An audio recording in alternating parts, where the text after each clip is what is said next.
Hello student, today we are going to start electronic configuration. Electronic configuration. अभी electronic configuration क्या होता है? Distribution of electron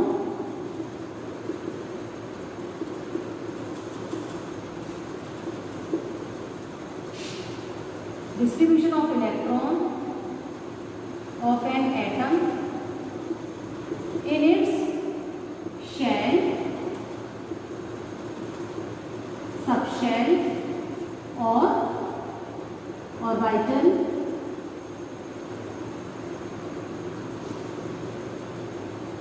ठीक है.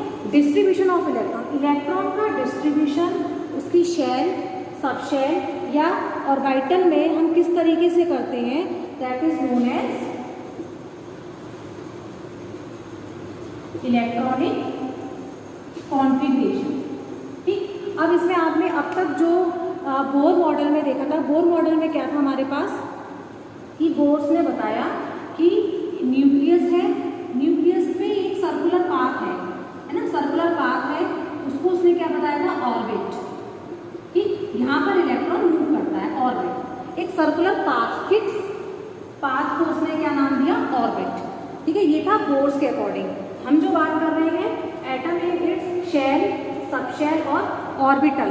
देखिए ऑर्बिटल क्या है. अब जो हमने शेल आप जानते हैं KLN. ठीक है. अगर हम एटॉमिक ऑर्बिटल की बात करें तो K शेल में एक सबशेल होती है जिसको हम बोलते हैं S एटॉमिक ऑर्बिटल. ठीक है ना, S एटॉमिक ऑर्बिटल. इसमें होती है sp, इसमें होती है sp,d और इसमें होती है sp,d एंड f. ठीक है. इसमें क्या है, केवल आपके पास 1 सबशेल है, इसमें 2 है, इसमें 3 एंड इसमें 4. ठीक. आपने इसको क्या नाम दिया था, शेल. और शेल में भी क्या है, इनको हम क्या बोलते हैं, सबशेल. ठीक है. कुछ चीज समझ में आ रही होगी, थोड़ी सी कठिनाई होगी, एक बार समझ में आ जाएगा तो बहुत इजी है ये. ठीक है. हमने बात की इलेक्ट्रॉनिक कॉन्फ़िगरेशन की. इलेक्ट्रॉनिक कॉन्फ़िगरेशन क्या है, डिस्ट्रीब्यूशन ऑफ इलेक्ट्रॉन. अब हम इलेक्ट्रॉन को कैसे डिस्ट्रीब्यूट करते हैं, अकॉर्डिंग टू बोर्स मॉडल. यहाँ पर हम n = 1, 2, 8 इस तरीके से हम कर रहे थे. हमारे पास n = 1 क्या था, नंबर ऑफ शेल. उसका हमारे पास क्या था, KLMN. ठीक. KLMN किया. अब शेल में भी सब शेल होती है. सब शेल कौन सी होती है, K में होती है S. ये एटॉमिक ऑर्बिटाइल्स कह लो या फिर इनको सबशेल कह लो. ठीक. इसमें sp होती है, इसमें sp,d और sp,d,f. ठीक है. इसमें 4 आपकी सबशेल होती है. अब इनमें हमें इलेक्ट्रॉन्स को फिल करना है. ठीक है. ऑर्बिटल्स क्या है, ये आपके ऑर्बिटल्स हैं, एटॉमिक ऑर्बिटल्स हैं, जो आपके टाइप्स ऑफ, अगर हम सबशेल देखें तो 4 टाइप्स की होती है, जिनको हम बोलते हैं sp,d,f. टाइप्स ऑफ सबशेल या एटॉमिक ऑर्बिटल. Atomic orbital. ठीक. ये तो बोर्स के अकॉर्डिंग था. ऑर्बिट क्या है, सर्कुलर पाथ है, फिक्स सर्कुलर पाथ जिसमें इलेक्ट्रॉन मूव करता है. अब सबशेल क्या है आपकी, K में subshell S, sp,d,f. S subshell, P, D और F ये आपके 4 आपकी ऑर्बिटल्स हैं जिसमें इलेक्ट्रॉन्स को हमें फिल करना है. अब इसमें इलेक्ट्रॉन को फिल कैसे करना है, इसमें इलेक्ट्रॉन को फिल करने के लिए हमारे पास एक रूल आया, अबाउ प्रिंसिपल. ठीक. उसको हम क्या बोलते हैं, अबाउ प्रिंसिपल. तो अबाउ प्रिंसिपल में क्या था, ये जर्मन साइंटिस्ट थे जिन्होंने, अबाउ एक जर्मन वर्ड है. ठीक. जिसमें बहुत सारे साइंटिस्ट ने मिलकर स्टडी की थी. जर्मन वर्ड जिसका मतलब होता है बिल्डिंग अप. अबाउ प्रिंसिपल इसका मतलब होता है आपका बिल्डिंग अप. ठीक है. बिल्डिंग अप मतलब जैसे बिल्डिंग बनती है lower to higher energy level, इस तरीके से हम बिल्डिंग बनाते हैं. तो सेम इन्होंने एक ऑर्डर दिया था जिसमें electrons lower to higher energy level में, मतलब इंक्रीजिंग ऑर्डर में फिल किए जाते थे. इन्होंने एक टेबल दी थी जो अकॉर्डिंग टू सबशेल थी. सबशेल अगर हम बात करें, सब शेल की, ये तो क्या होती है, स्फेरिकल शेप होती है। अगर आपसे कोई पूछे एस जो ऑर्बिटल्स है उसकी शेप कैसी है, ये 3D डायमेंशनल स्पेसेस होते हैं। ऑर्बिटल्स एक्चुअली है क्या, ऑर्बिटल्स क्या है, जहाँ पर आपके इलेक्ट्रॉन मिलने की प्रोबेबिलिटी ज़्यादा होती है, ठीक है ना। Probability of finding the electron is maximum, maximum electron जहाँ मिलते हैं उस प्रोबेबिलिटी को हम क्या बोलते हैं, ऑर्बिटल्स। ठीक, स्फेरिकल इसकी होती है डम्बेल, ऐसे ये तो स्फेरिकल शेप हो गया। अगर हम डम्बल की बात करें तो ये क्या हो गया आपका डम्बल। ठीक, डी ये डबल डम्बल, डबल डम्बल होती है। डबल डम्बल में भी ये बहुत सारी होती है, ये हो गया, ये हो गया और ये इस तरीके से हो गया। एफ बेटा कॉम्प्लिकेटेड स्ट्रक्चर रखता है, कॉम्प्लिकेटेड स्ट्रक्चर। जैसे भी आपको ये 4 की स्टडी करनी है तो स्ट्रक्चर, अगर आपसे स्ट्रक्चर वाइज कोई पूछे तो 3D स्पेसेस होते हैं जहाँ पर इलेक्ट्रॉन मिलने की प्रोबेबिलिटी ज़्यादा होती है, उसी को हम बोलते हैं ऑर्बिटल्स। अब इस ऑर्बिटल्स का हमें यूज़ कैसे करना है, बोहर प्रिंसिपल में इन्होंने एक पूरी हमें टेबल दी थी जिसके अकॉर्डिंग हमें इलेक्ट्रॉन्स को फिल करना आना चाहिए। तो उस टेबल को हम देखते हैं और वो टेबल आपको जितनी प्रैक्टिस करेंगे अब उसके अकॉर्डिंग ही आपको इलेक्ट्रॉनिक कॉन्फ़िगरेशन करना है। उस टेबल को पहले बनाना सीखिए।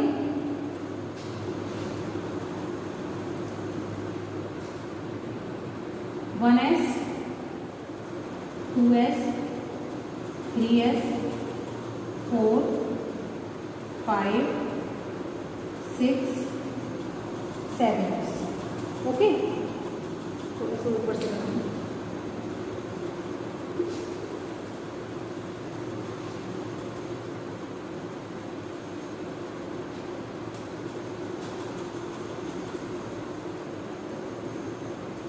1s, 2s, 3s, 4, 5s, 6s and 7s। ठीक है, इसके बाद 2p, 3p, 4p आप ये बनाना सीखिए। इसी के अकॉर्डिंग आपको इलेक्ट्रॉनिक कॉन्फ़िगरेशन अब आपको ऐसे ही करने होंगे, ठीक है। और ये आपके 12th तक काम देंगे। अब आगे से 11th में 12th में आगे बेटा आपको अबव प्रिंसिपल से ही क्या करना है, इलेक्ट्रॉनिक कॉन्फ़िगरेशन करना है। इसमें आपको क्या है, ये सब आपको ऑर्बिटल्स दिए हुए हैं, ठीक है। ऑर्बिटल्स में इलेक्ट्रॉन फिल करने हैं।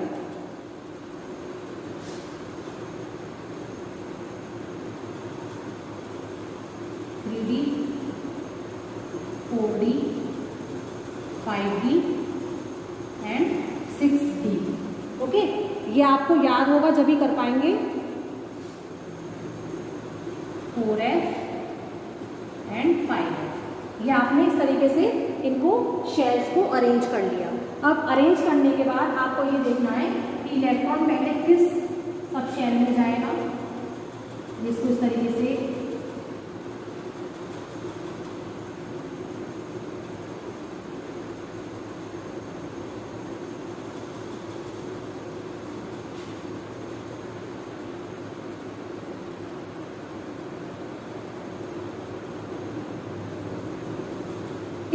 ये आपके पास सीरीज हो गई। अब देखिए सबसे पहले इलेक्ट्रॉन जाएगा 1s में, ये इलेक्ट्रॉन यहाँ गया। 1s के बाद इलेक्ट्रॉन कहाँ जाएगा, 2s में, ये 2s में गया।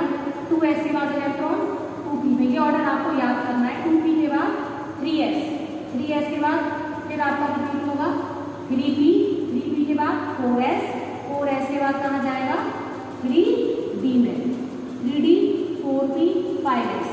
इसके बाद इलेक्ट्रॉन फिर कहाँ जाएगा, इसमें 4d, फिर 5p, 6s। इसके बाद next 4f, 5p, 6p, 7s। Next आपको ये याद होगा, ठीक है। फिर ये इलेक्ट्रॉन इस तरीके से फिल हो जाएंगे। तो इलेक्ट्रॉन आपको फिल करने बेटा ऐसे ही आने चाहिए।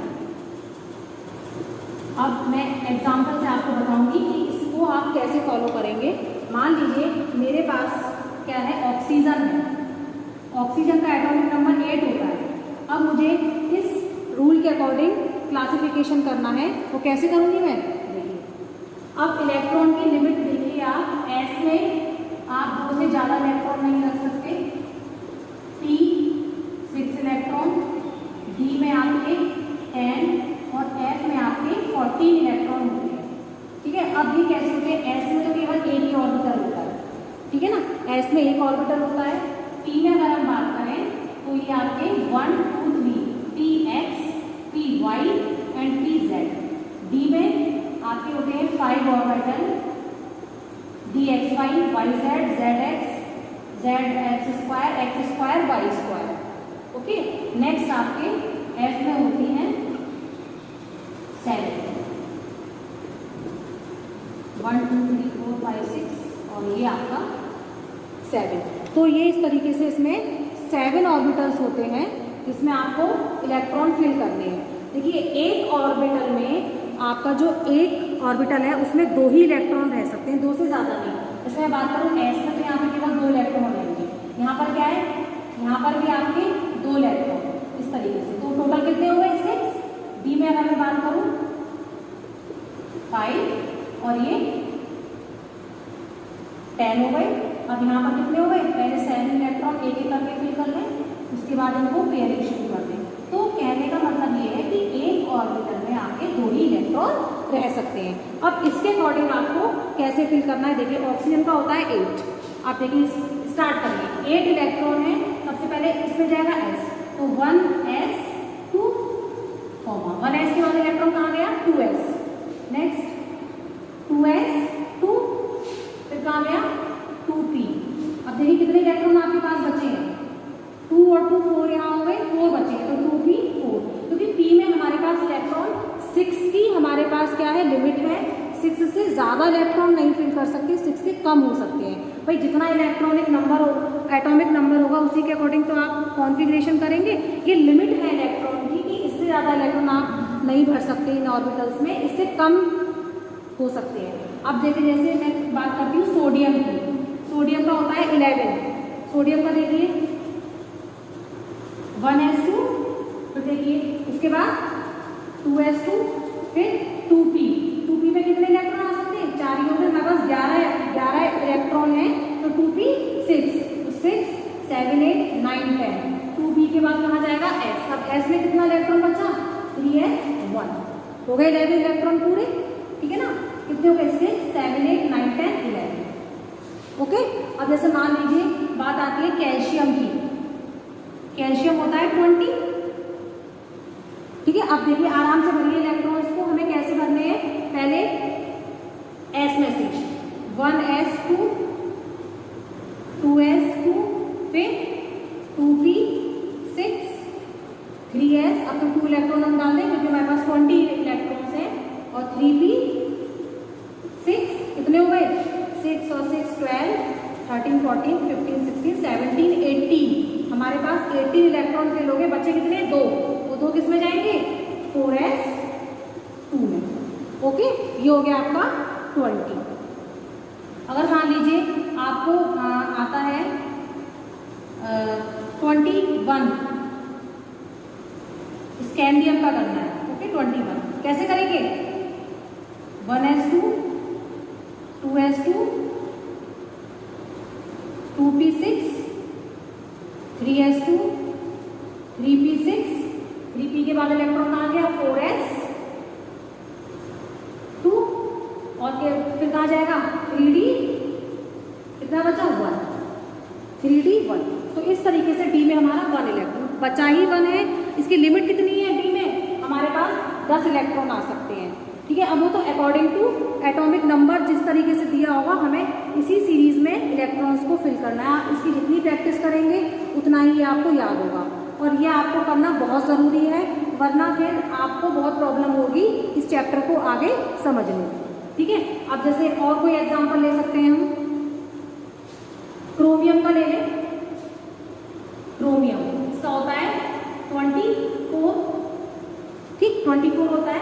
करते हैं चलिए, 1s2, 2s2, 2p6,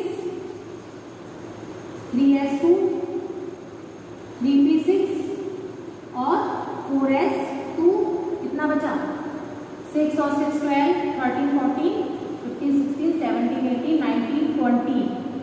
अब क्या बचा 3d4।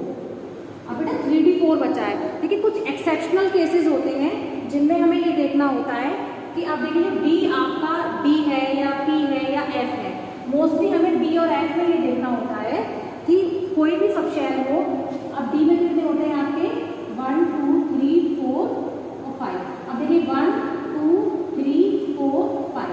अब ये क्या है, ये यहाँ पर जो 3D सीरीज है, जो 3D आपका सबशेल है, ये कब है, इसमें हाफ फिल्ड हो या फुल फिल्ड हो। अब देखिए फुल तो कब होगा जब इसमें 10 इलेक्ट्रॉन हो, और हाफ कब होगा जब इसमें 5 इलेक्ट्रॉन हो। अब देखिए यहाँ पर क्या है ना, तो ये स्टेबिलिटी को शो नहीं कर रहा।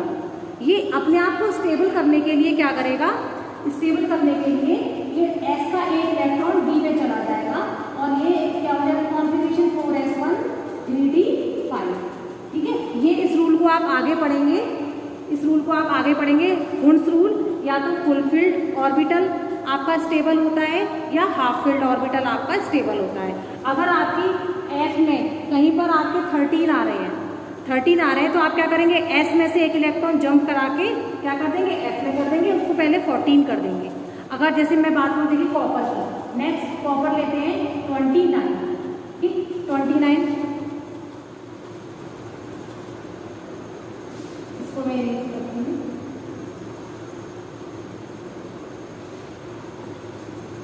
बाकी तो ये सेम ऐसे ही रहना, 2s2 2p6 3s2 and 3p6। Last वाली शेल में जो होते हैं उनमें क्या होता है, इलेक्ट्रॉन जंप कर जाते हैं। क्यों, अपनी स्टेबिलिटी के लिए। हर कहीं पर ऐसा नहीं करेंगे आप, जहाँ पर d4 या d9 वाली पॉसिबिलिटी बनती है। जैसे मान लीजिए कॉपर, कंडीशन को देखिएगा कि हमारा हाफ फील्ड और फुल फील्ड कहाँ पर है, स्टेबल कैसे होगा। कॉपर का होता है 29, तो देखिए 1s2 2s2 2p6 3s2 3p6 और 4s2 और 3d9 हो गए ना। 6 और 6 12 12 13 14 15 16 17 18 19 20 और ये 29। अब देखिए बेटा, ये अब कॉपर को स्टेबल बनाने के लिए क्या होगा, यहाँ कंडीशन आ रही है d9। ठीक, कुछ एक्सेप्शनल केसेस हैं जहाँ पर आपको ये देखना पड़ेगा कि हमें स्टेबल बनाने के लिए क्या करना है। वहाँ कंडीशन क्या है, या तो आपका d क्या हो 4 हो और d9 हो। 4 को 5 कर देना है और d9 को हमें 10 कर देना है। वो इलेक्ट्रॉन कहाँ से आएगा, आप 4s में से जंप कराएंगे। ठीक, कैसे कराएंगे, अब देखिए बाकी तो सब यही रहेगा, 3s2 3p6। अब क्या कर देंगे 4s1 और 3d10। अब क्या है, ये स्टेबल है। यहाँ पर क्या था, ये स्टेबल नहीं थे, स्टेबिलिटी को लेने के लिए अकॉर्डिंग टू हुंड्स ने ये बताया था कि आपका कोई भी ऑर्बिटल हाफ फिल्ड हो या फुल फिल्ड हो, जब भी वो स्टेबल हो सकता है। ठीक है, स्टेबिलिटी के लिए कॉपर हर मेटल हर एलिमेंट अपने आप को स्टेबल करना चाहता है, तो क्या होगा कि वहाँ जहाँ d9 है वहाँ पे d10 हो जाएगा और जहाँ d4 है वो d5 में कन्वर्ट हो जाएगा और वो स्टेबल हो जाएगा। तो जहाँ एक्सेप्शनल केसेस होते हैं, क्वेश्चन वहीं से मिलते हैं आपको। तो एक्सेप्शनल तो आपको जब इलेक्ट्रॉनिक कॉन्फ़िगरेशन करेंगे तो आपको अपने आप आ ही जाएगा। अब जैसे मान लीजिए मैं जिंक की बात करूँ, जिंक का होता है सबसे पहले तो एटॉमिक नंबर आपको 1 से लेके 30 तक के सारे आप याद कर लीजिएगा, कॉपी में लिख लीजिएगा। ठीक, अब क्या है 30। अब 30 का देखिए 1s2 2s2 2p6 3s2। देखो 30 इलेक्ट्रॉन है, पहले तो हमें फुल इलेक्ट्रॉन भरते जाने हैं। ठीक है ना, इलेक्ट्रॉन में कमी कहाँ आती है, जब हमारा लास्ट शेल रह जाता है। ठीक है ना, जब भी तो हम कम और ज़्यादा देखते हैं। जब हमारे पास इलेक्ट्रॉन है तो हम पहले एस में हमारी लिमिट 2 की है तो हम 2 इलेक्ट्रॉन पूरे देंगे। एस में लिमिट 2 की है, पी में हमारी 6 की है तो हम पूरे 6 देंगे। पहले इलेक्ट्रॉन को फिल करते जाइए। ठीक है ना, पूरे इलेक्ट्रॉन फिल करिए 3s2 3p6। अब यहाँ आने के बाद 4s2 और 3d10। अब यहाँ पर कितना हो गया, पूरे 30 इलेक्ट्रॉन आपके फिल हो चुके हैं। जिंक में 30 होता है ना, ठीक है। 6 और 6 12 13 14 15 16 17 18 19 20 और 10 30। तो इस तरीके से आपको इलेक्ट्रॉनिक कॉन्फ़िगरेशन आना बहुत ज़रूरी है। ये आ जाएगा तो आपको आधे से ज़्यादा चैप्टर समझ लीजिए हो गया पूरा, ठीक है ना। इसके आगे वाला जो चैप्टर है वो भी इसी पर बेस्ड होगा, पीरियोडिक टेबल पर। तो पीरियोडिक टेबल में हमें किस तरीके से इलेक्ट्रॉनिक कॉन्फ़िगरेशन करना है ये मस्ट है, ये आना बहुत ज़रूरी है, ठीक है ना। नेक्स्ट एग्जाम्पल लेते हैं मैग्नीशियम। मैग्नीशियम का होता है 12, बेटा करिए 1s2 2s2 2p6 3s 6 7 8 9 10 11 12। तो इस तरीके से आप इलेक्ट्रॉनिक कॉन्फ़िगरेशन को आप जितना करेंगे उतना ही आपको रिवाइज होगा और उतना ही आपको याद होता चला जाएगा। और बेटा हैंड टू हैंड के नोट्स बनाते चलिए आप, ताकि आपको कोई प्रॉब्लम ना हो बाद में, ठीक है।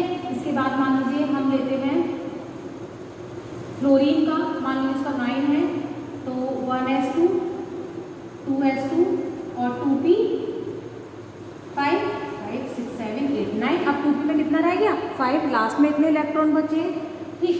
अब नेक्स्ट एग्जाम्पल मान लीजिए आप लेते हैं मैग्नीज Mn, उसका होता है 25, ठीक। अब इसका खुद से करके देखिए कि हम किस तरीके से इलेक्ट्रॉनिक कॉन्फ़िगरेशन करेंगे।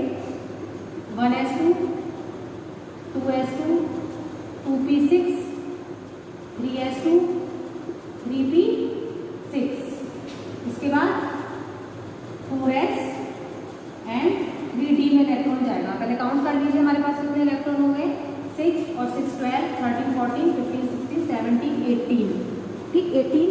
अब 19 20, ओके 4s2 और 3d 5,